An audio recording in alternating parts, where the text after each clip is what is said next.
The Camaro's getting forged internals. The Trans Am's Future 5.3 is getting some recycled 6.0 parts.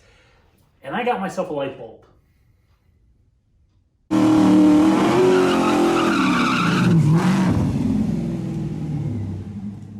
So I guess we should just jump right into it. Yes, the Camaro's getting forged internals. The only thing I'm waiting on are pistons. I'm going to go through all this stuff in a second. But first, just a little update on what's going on. I'm kind of moving stuff around between my shed and the garage. So I have like workbenches in here I want to set up.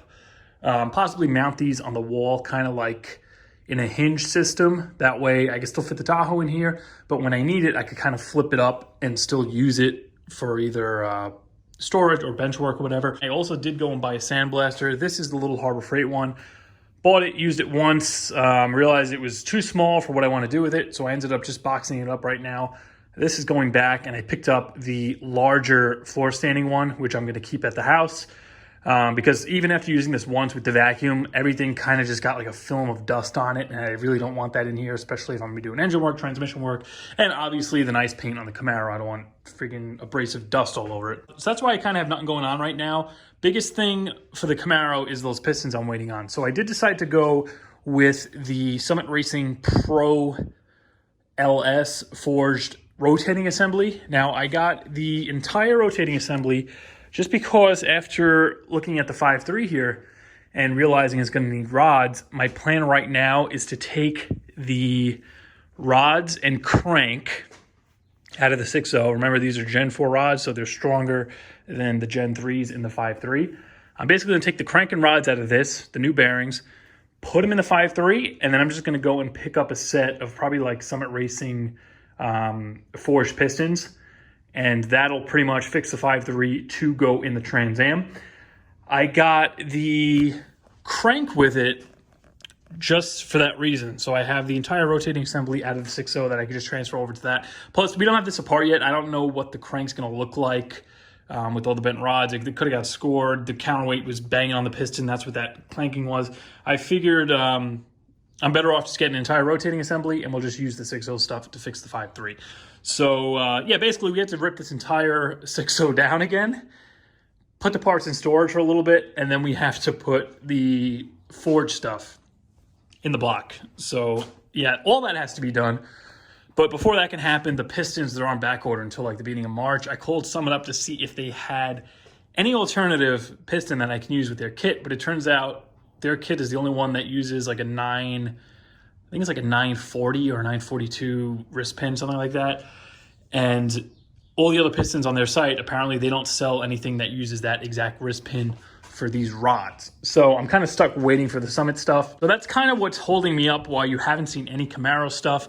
You haven't seen Trans Am stuff because the next things I'm going to be doing are the T-top seals, the shocks, and the brakes. And I wanted the sandblasting cabinet for that. And I'm kind of working on setting that up. I moved the compressor over to the house as well. I just have the Harbor Freight one back over there.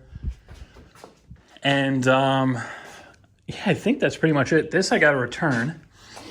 But let's go over here and I'll just show you one of these rods. So these are rated. They're H-beam forged. And Summit says these are rated at 1,200 horsepower with the stronger wrist pins, or 1,000 horsepower with the wrist pins they provide with the kit. So I didn't get the stronger wrist pins. I'm fine with 1,000 that they're rated at. Travis, that watches my videos, he actually ran this kit. He just put it together in his car with a turbo. And once I told him what I was doing, he recommended it as well. So this is what I picked up. It wasn't that expensive either. It was like $18.50 or $19.50. There was like a deal going on where I got $100 off.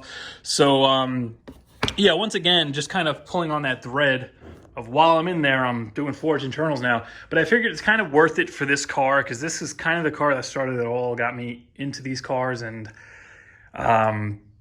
you know, it has the nice paint. It's kind of, it has the more premium parts, whereas the Trans Am is going to be more of, we're going to kind of build it ourselves. The turbo kit's going to be all custom, more of a budget kind of build. Plus, obviously, it's going to be more of a sleeper, so I don't have to get the paint done and all that. So I figured the Camaro, it's getting this nice new 6.0. I think it's deserving of some forged internals. What do they say? Like, spend the money now, spend the money later. I might as well spend it now while the engine's apart. But right now, let's do an unboxing of this light I picked up. I wanted to pick one of these up just because I noticed a lot of the videos I do interior work, it's kind of dark and the camera gets a little grainy, doesn't pick up too well in low light. I was actually going to grab a Craftsman one when I was walking through Lowe's. It was pretty much the same setup, tripod, but it had 2 lights on the top, like square style lights, and it was about the same price. This was $199. And then I was walking through Home Depot and I saw this and I figured everything I have is Milwaukee battery wise. So this runs off of the standard Milwaukee battery, plus you can plug it into the wall, which is great. So when I'm here, I could just plug it in, or if I'm working outside in the driveway in the dark, I could just use a regular drill battery with it. It's got a 5-year warranty. Obviously, it's LED, and this thing, I believe, is 2,500 lumens. Yeah. And it's got 3 settings, so you don't always have to be on full 25 all the time. Those pistons, though, they, I knew they were going to come late when I placed the order for the rotating assembly, and then the rods and the crank came. Oh, also I have the crank in the corner. It's fully wrapped up, nothing really special about it worth unwrapping. But yeah, I knew they were going to come late, but the projected ship time was like February 2nd. And I called up Summit, and now it is March 2nd. So hopefully it doesn't get delayed again. But without the pistons and actually having the block together, I mean, doing anything else in the car is kind of useless. I can't get the exhaust finished. I can't get... Ooh, this is a big ass light bulb. There's no point in really running the wiring yet. This thing's beefy. Damn.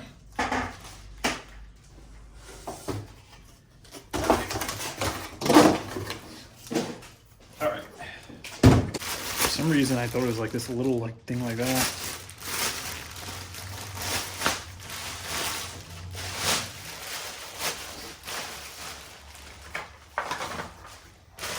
Wow, this thing's huge. All right, so it has a plug. Oh, you just need an extension cord, which obviously they don't give you. So that's how you plug it into the wall. And the battery, it's a regular Milwaukee kind of socket there. Let me grab battery from the impact gun. Got 3 bars. So let's see, just like that.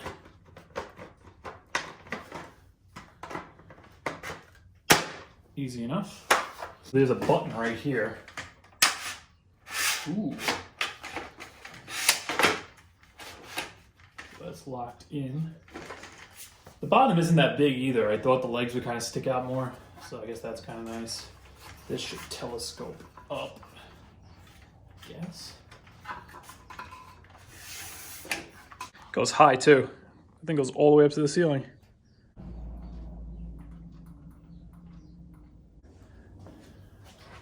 So that's high, medium, low.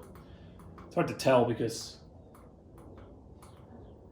it's complete daylight. I even got the freaking blinds closed.